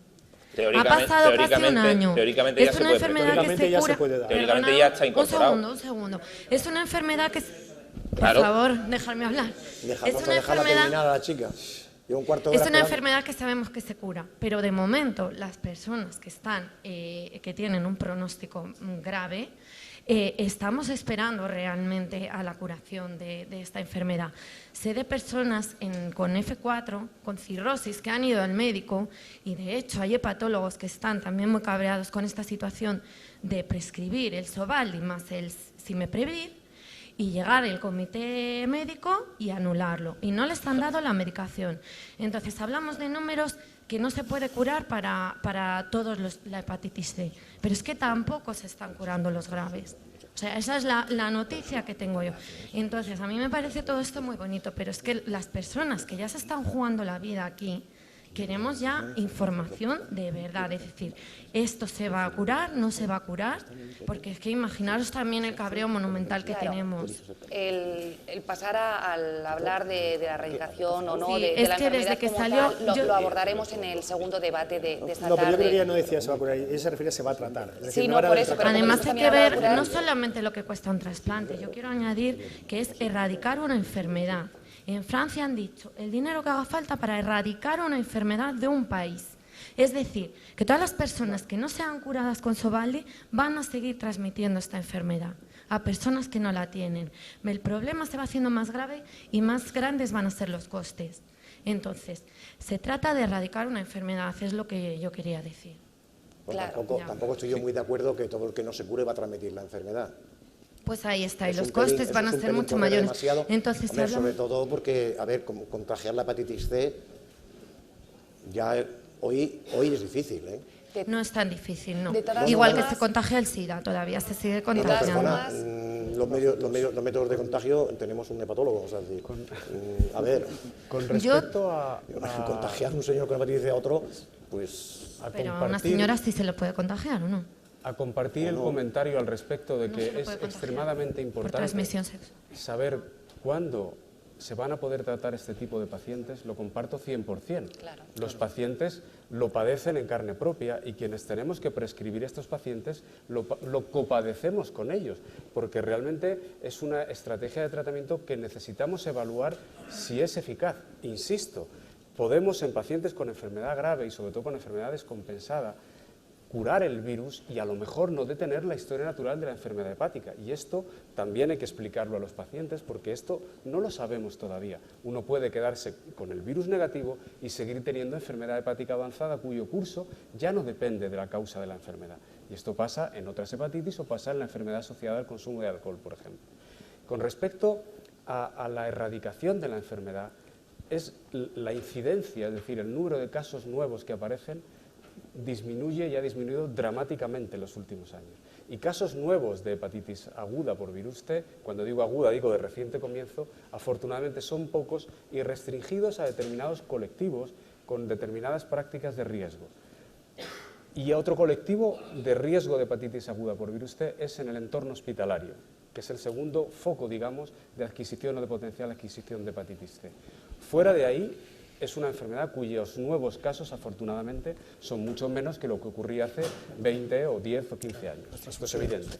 Afortunadamente. Eso le da potencial de verdad erradicación. Agradezco mucho tu respuesta, pero también hay que ver las vidas que no se perderían si no se tratan. O sea, no los nuevos casos, sino los que están en juego ahora mismo, mientras la administración debate si se da, si es mucho dinero, si es poco, hay vidas en juego. De todas formas, del tema de la erradicación de la enfermedad ahondaremos muchísimo en la segunda parte de la tarde. Bueno, me interesa más la primera, más que erradicarla. Bueno, no tenemos a la Administración para que dé muchas de las respuestas que quizá podrían dar. Hay aquí un segundito, hay una pregunta y después pasamos, por favor. Hablando de información, existen dos tipos de información, porque todos sabemos que la hepatitis C se contagia. Y para que no se contagie debería de haber una campaña de información que no existe por ningún sitio para que la gente conozca lo que es la hepatitis C, cuáles son las causas por las que se contagia y traten de no contagiar si son enfermos. O la gente trate de poner los medios necesarios para no contagiarse. Eso es un problema institucional que no existe, cuya información no existe, por lo menos en mi comunidad, que nunca se ha hecho, que si en algún hospital se ha puesto algún cartel, lo hemos puesto una asociación, pero no el Gobierno de Navarra, por ejemplo.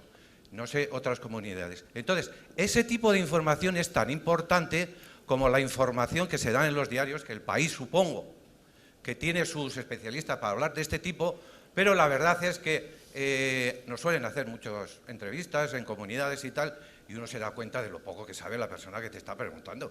Vamos, a veces le tienes que corregir porque dices, oye, perdona, es que si yo tengo texto a lo que me está diciendo voy a decir un disparate. Entonces, que miren un poquito más, no sé, cuando te vayan a hacer una entrevista a alguien, pues que se estudien un poquito, que a veces les mandas hasta un estudio para que ellos vean.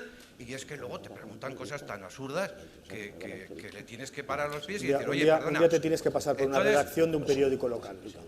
Entonces, El País es un periódico muy potente y tendrá sus especialistas y hablarán. De todas las maneras, y termino, yo las noticias, sobre todo leo la de los hepatólogos. Claro. O sea, yo leo a los hepatólogos. Claro. No leo a uno que no es hepatólogo y tal. Yo leo a los hepatólogos. Yo creo en el IPT de los hepatólogos y no creo en ningún otro IPT más. Y estoy deseando de que salga ese IPT que ustedes han conseguido en Sevilla. Ya salió. Estoy deseando que salga el IPT de Sevilla para ver si se lo pongo en el morro a alguien, ¿vale? Por precisar, no es un IPT, que es un documento oficial, sino el resultado de una conferencia de consenso en el que se va a expresar la postura de la Sociedad Española para el Estudio del Hígado con respecto a la situación actual de la hepatitis C en general, a todos los niveles. Esto es una posición científica, no un informe de posicionamiento terapéutico. Lo que pretende este documento... Pero en esa posición ustedes indicarán, supongo, de qué forma y de qué manera hay que tratar al genotipo 1A sin cirrosis o con cirrosis, ¿no? Supongo. Entonces abordaremos efectivamente esos escenarios para recomendar cuál sería el tratamiento más apropiado en esas circunstancias. Muchas gracias por la aclaración, doctor. Hay otra pregunta, pero bueno, dejamos patente en la sala que desde luego falta formación e información, pero formación ya no solo a los pacientes, sino también a otros colectivos. Pero insisto que no solo son los medios de comunicación los que tienen esa responsabilidad, sino que todos somos responsables. Yo informar no tengo ninguna. No, o sea, directamente el solo, efectivamente. Yo informo y a partir de ahí, yo siempre digo que los lectores del País son muy listos y saben lo que tienen que hacer. Cuando yo digo que el tabaco es malo, él sabrá si deja de fumar o no, pero yo nunca titularé tienes que dejar de fumar. Por poner un ejemplo muy extremo.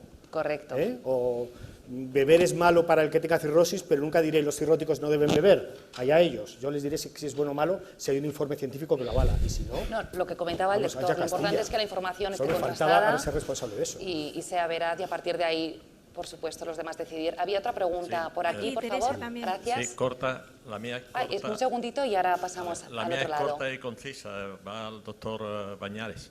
¿Hasta cuándo esperaría usted? Usted ha dicho que si tuviese una fibrosis leve, usted diría a su hepatólogo, no, yo voy a esperar, no me pongo esto. ¿Hasta cuándo esperaría usted? ¿Hasta fibrosis 2, el escenario fibrosis ideal 3? sería poderse tratar tan pronto como la enfermedad se diagnostique. Pero si a mí me ofrecieran una alternativa basada en interferón y una frente a esperar, yo no recibiría tratamiento con interferón. Lo que tendría que tener para tomar esa decisión es una estrategia de detección precoz de progresión de la enfermedad.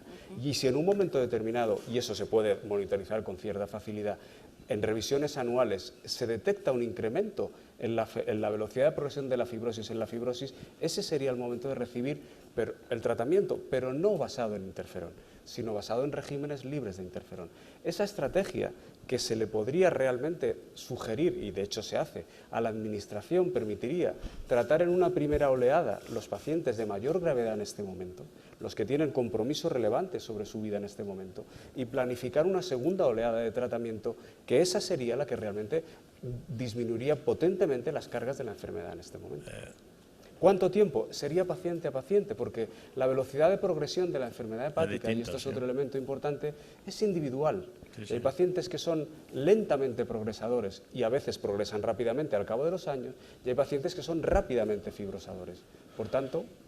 Bueno, por lo que usted me ha contestado, yo deduzco de que ustedes los hepatólogos van a hacer real una cosa que nos dijeron a nosotros, algunos de sus compañeros en un seminario aquí en Madrid, en Boadilla del Monte, que nos dijeron que tenían un acuerdo los hepatólogos de no volver a prescribir el interferón.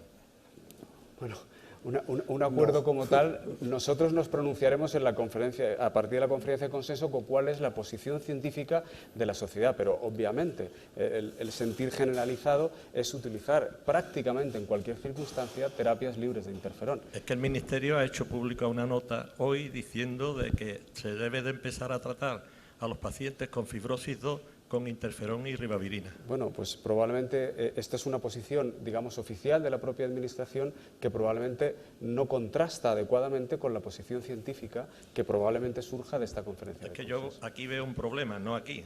Aquí, en el foro de esta mañana, en 37 foros que hagamos, mientras que no haya un responsable de la Administración, no vamos a avanzar jamás.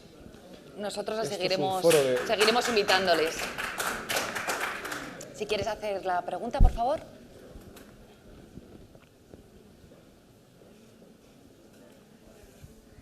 Hola, mi nombre es Nuria, no tengo hepatitis, pero considero igualmente importante que los pacientes nos juntemos en foros de estos. La única pena que no esté aquí nadie representando a las instituciones, así que os animo a que les mandéis el streaming por correo o lo que sea, porque se han planteado unas cuestiones muy interesantes, pero que por desgracia aquí no se puede hacer nada por solucionarlas. En cuanto al debate de la información en salud, que es un tema que a mí me preocupa, yo tengo un blog en salud respecto del lupus por el tema de que hay mucha falta de información, pero no solo por parte de las instituciones ni los médicos, sino por parte también de los pacientes.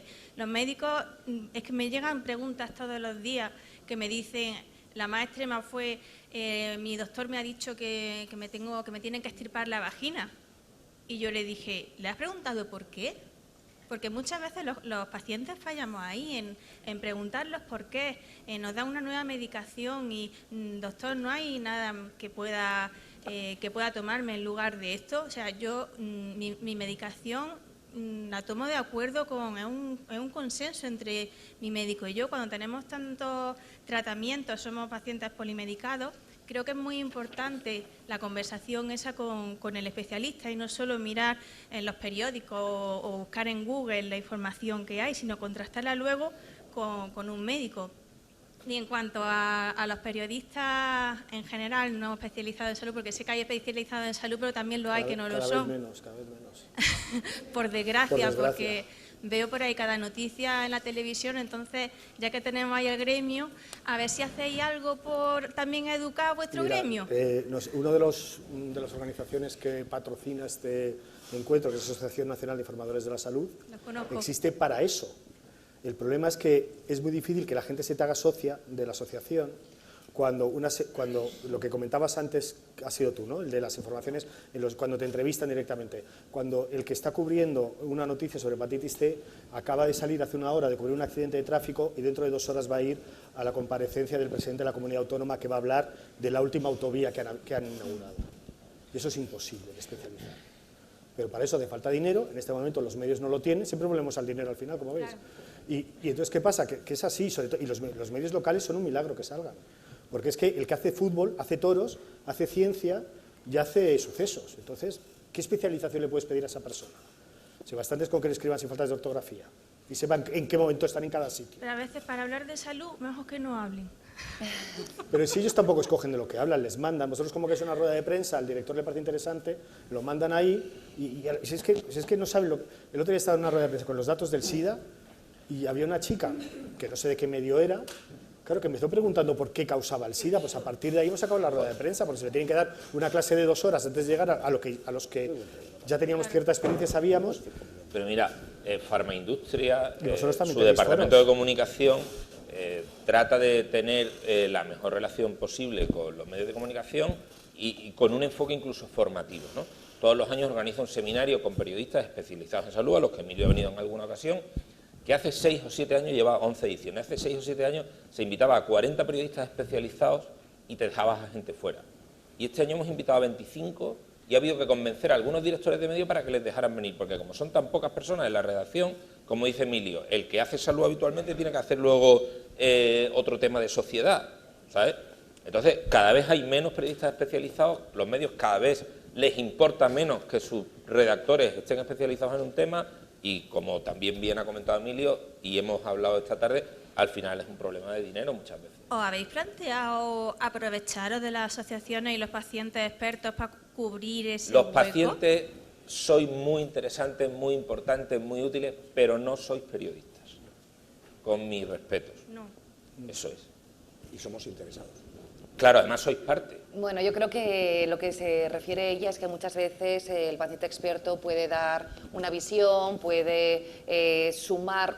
Ah, no, Sí, el paciente experto como fuente, como contaré divulgador, las como informaciones- formador, pero no es un medio de comunicación Contar la ni es información un con los periodista. pacientes siempre. Claro. Contar una información amplia que vayas a hacer, siempre tienes que contar con pacientes y además es lo más fácil, hay asociaciones de todo, entonces llamas a la asociación y te ponen a uno. Eso es sota caballo rey, pero el problema es que pasa como lo que comentabas tú, que ese periodista que está dando esa información, primero se le tiene que ocurrir que hay una asociación, segundo tiene que tener la habilidad para encontrarla. Y tercero, tiene que saber qué preguntarle, porque da igual que le pongas un experto delante, si tú no sabes qué preguntarle, lo que el otro te cuente, y para eso hay que saber un poquito. Y hay veces es muy difícil encontrar gente que lo sepa. Bueno, pues nos Gracias. falta a todos formación, está claro. Había una preguntita por aquí también, por favor. Hola, buenas tardes. Soy Buenas tardes. Antonio y mire, yo estoy trasplantado de hígado y no hace mucho tiempo. En julio me trasplantaron. Y yo lo que he visto, que todo el mundo, todas las personas somos distintas. Aunque te vayan a trasplantar de hígado, somos totalmente distintas, porque así lo dice el hepatólogo. Usted oirá 50.000 comentarios antes de que le trasplanten y tal, pero su caso es único. O sea, no el trasplante de hígado es igual para todo el mundo. Y entonces, yo, después de ser trasplantado, me volvió la hepatitis C, de la cual he recibido el tratamiento ese que se dice la droga milagrosa. Y gracias a eso, yo ahora estoy aquí sentado. Pero siempre he recibido la información directa y veraz de los médicos, de los hepatólogos, que son realmente los que han hecho el trabajo bien.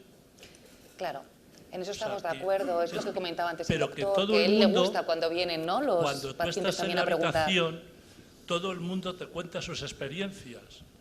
A mí a la semana y pico me quitaron las pastillas del rechazo. Yo ya estaba bien, me fui a mi casa, luego volví al hospital y ya me dejaron ingresado porque la hepatitis C volvió a comerse aquello que tenía recién hecho. Y luego, a punto ya de decir adiós, pues llegó el tratamiento milagroso de Estados Unidos, que así lo hizo el hospital, lo solicitó y vino. Yo, a través de tomarlo, como yo ya había hecho el tratamiento anterior del interferón y tal, pues claro, yo estuve un año y a mí no me hizo nada. Lo único que sí que se me comió toda la masa muscular, yo estuve muy mal. Lo que está Duré el claro año con que el el doctor tratamiento, ha no me sido hizo tu nada, fuente pero- de información. Y sin embargo a esto, pues no tiene efectos secundarios, no tiene contraindicaciones y es Muy bien. lo que ahora realmente, teniendo 34 de bilirruina, pues Perfecto, pues nos alegramos mucho, desde luego. Perdona un momento, pero las pastillas de Un segundito. No. El Avagras, pero vamos. Bueno, pero hay otras. Esto ya si quieren lo podemos hablar en pero el... hay otras que yo me estaba tomando más fuertes, que son el Cercel, que ese es el que me han quitado. Si quieren, de todas formas, después intercambiamos opiniones en el descanso. Ya queda poquito para terminar y hay tiempo para una última pregunta que van a realizar. Hola, buenas tardes. Yo quería trasladaros una pregunta que nos ha llegado a través de las redes sociales. Va dirigida básicamente a Emilio de Benito. Qué raro. ¿Dónde estás? No sé y yo además me voy a unir un poco aquí. Ah, no te veía. Buenas. Me voy a unir un poco también a esta pregunta. La pregunta es, después de tantas críticas, ¿qué necesita un periodista del resto de actores sociosanitarios para informar correctamente de una enfermedad como la hepatitis C? Porque está recibiendo todo el rato, como ya veías venir desde el principio, ya se ha anunciado y suele ser lo típico en estos casos, pero bueno, también es un buen momento para que expongas tú también tus necesidades si veis que hay carencias por parte de algunos de los actores sociosanitarios que están representados entre las cajas, como dice Teresa, o que no están representados.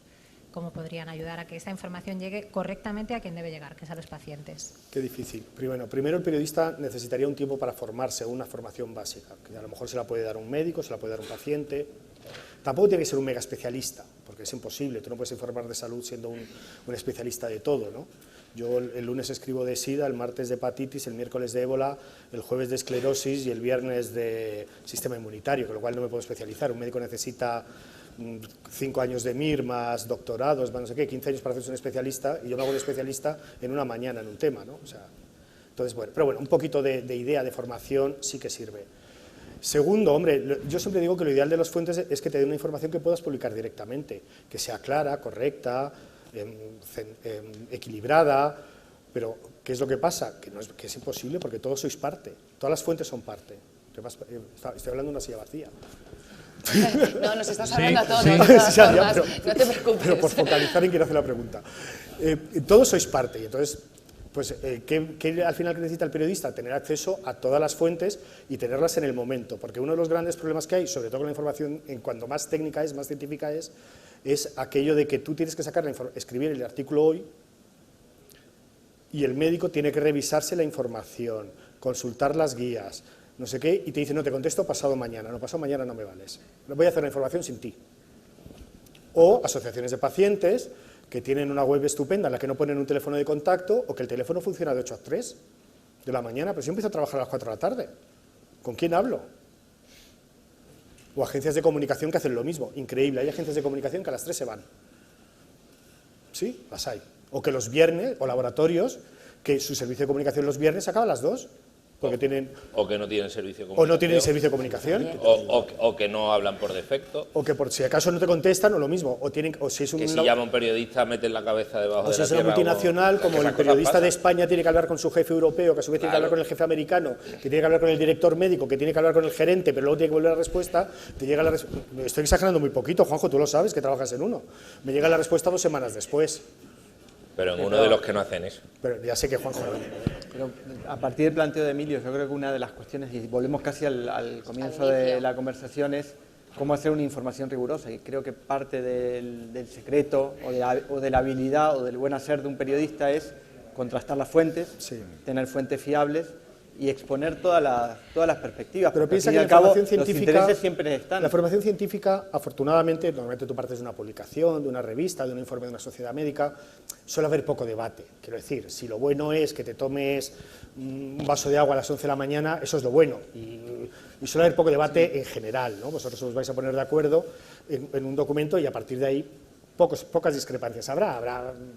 Pero sí hay habrá intereses matices contrapuestos. ¿Cuándo surge el problema? Cuando surge un conflicto como el pasado este año con el acceso a la medicación, donde ahí ya sí hay intereses. Hay un laboratorio que tiene que defender un dinero que ha invertido en sacar un fármaco, hay una administración que se ve con que de repente la factura de medicamentos se le puede salir por un pico, y hay un grupo de pacientes que dice, mira, esto me importa un pito, a mí que me lo den. Ahí surge el problema, en la información básica científica de ¿son buenos los nuevos tratamientos? Pues son buenos, si es que está más que avalado. A lo mejor hay un grupo, pues como decía el doctor, ¿no? A lo mejor el grupo de las personas que ya han estado trasplantadas y no sé qué, y después de eso han tenido una cirrosis, pues a lo mejor en esos, pero en general. Pero incluso en ese contexto, si a ti la administración sanitaria te da su versión, Claro. pero de una forma clara, transparente, veraz y honesta. Yo ya con que me la den rápido me vale. El laboratorio, la compañía farmacéutica te da una información en esos mismos términos y los pacientes te trasladan su situación en esos mismos términos, probablemente, por no decir seguro, puedes construir Claro, una información completa. mucho mejor, claro. El problema es que la administración sanitaria te da una información tergiversada e interesada, o una compañía no te da información, la asociación de pacientes ha cerrado a las 3 de la tarde. Sí, sí, claro. Bueno, entonces lo que queda patente es que hay una... O la agencia de comunicación, es una era un ejemplo. 24 horas y luego hay una segunda parte de todo esto. Claro, tú haces todas esas llamadas, o todos esos mails, o todos esos... Ahora los twitters estos odiosos, o whatsapps, o lo que quieras, pero luego tienes que reunirlo todo y tener un tiempo para escribirlo. Claro. O para montar el vídeo, para montar el audio. Y, hombre, si solo hicieras esa noticia cada 3 días, pues está estupendo. Pero teniendo en cuenta que probablemente ese día hayas hecho una para el papel, 2 para la web, y encima estés ayudando a editar el cierre, pues imaginaos cómo se hace. Pues luego sale como sale. Bueno, Perdona 5 segundos. No vaya a ser que ahora resulte que al final de esta charla piensen ustedes que nuestro problema es el de los periodistas. No, ni Pero es mucho que menos. estamos hablando de A comunicación en nosotros la charla. lo que realmente nos preocupa, es las restricciones en los medicamentos. Por supuesto, Ha salido el hoy- tema de los periodistas, pero hombre, sinceramente porque era una mesa de lo de los comunicación. periodistas nos preocupa mucho. Hoy se trataba en esta primera hora de la tarde de hablar de la gestión informativa y en este caso de la hepatitis C. Por supuesto, no hacíamos el debate para hablar de los periodistas ni mucho menos. Era para hablar de cómo nos hemos encontrado con esa información. Es verdad que el tiempo se nos acaba, está claro que estamos descoordinados y que tenemos que coordinarnos para que la información llegue de una manera más puntual y mejor, y que asumamos también la responsabilidad también de formarnos.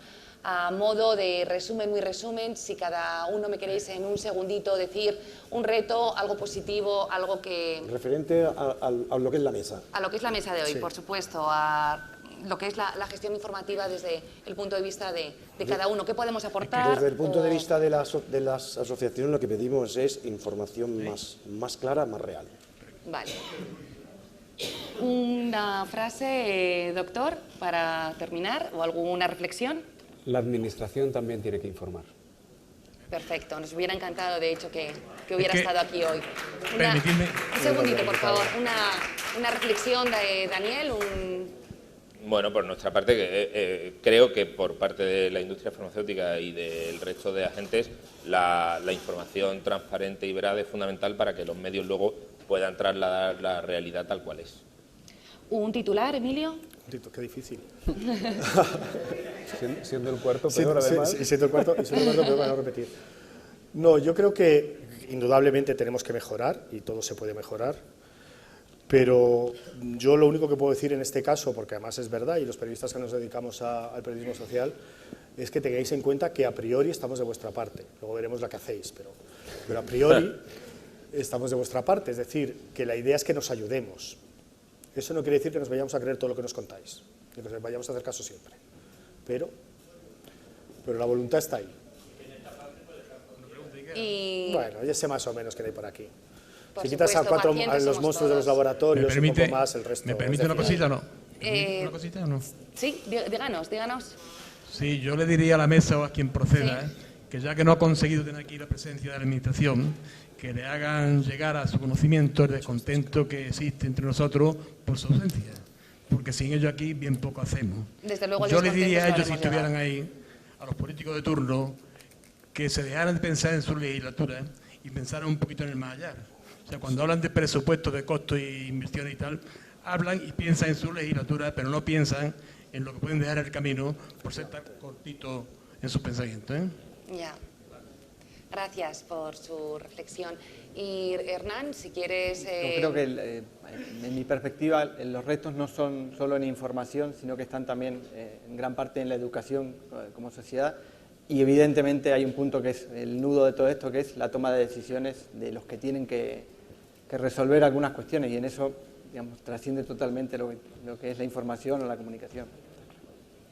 Pues muchas gracias a todos. Vamos a tener que terminar este debate aquí mismo. Está claro que hay muchos más temas que es necesario quizá volver a hablar de muchos temas que hoy se han dado.